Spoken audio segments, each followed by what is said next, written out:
Palakkad Victoria കോളേജിൽ പാമ്പ്.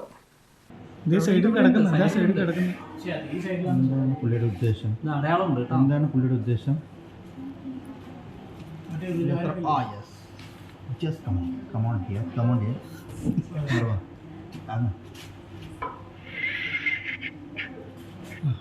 Suresh sir full HDയിൽ പിടിക്കുന്നുണ്ട്.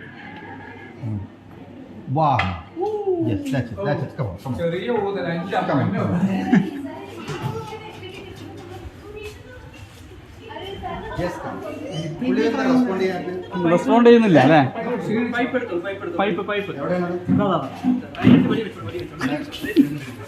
വിക്ടോറിയ കോളേജിലെ ലൈബ്രറിയിലാണ് മൂർഖം പാമ്പിനെ കണ്ടത്. ഉച്ചയ്ക്ക് 2 മണിയോടെയായിരുന്നു സംഭവം. സർപ്പ വളണ്ടിയർ അനൂപെത്തി പാമ്പിനെ പിടികൂടി.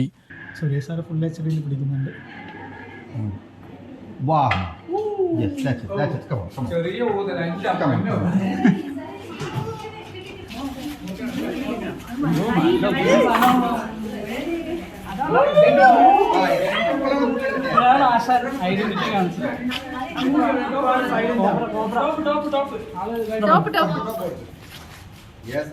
UTV news Palakkad.